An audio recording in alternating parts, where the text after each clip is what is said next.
తనను వెంబడించే వారితో మాట్లాడతాడు. నిజంగా మీరు యేసు ప్రభుని వెంబడించాలి అంటే యేసు ప్రభుని వెంబడించే క్రమంలో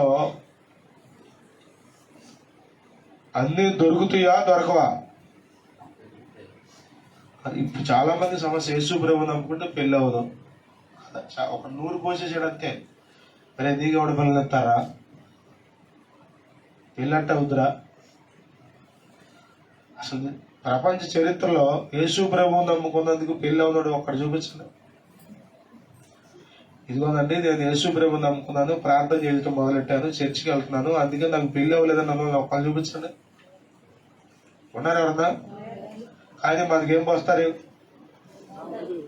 ప్రభువుని నమ్ముకుంటే నీకు పెళ్ళి అవ్వదు. రక్తమే. ఇదిగో ఈ పేరు పెట్టుకున్నావా? ఏ పేరు? యేసు బాబు అని పేరు పెట్టుకున్నావా? నీకు ఉద్యోగం ఎవడు చెప్పాడు?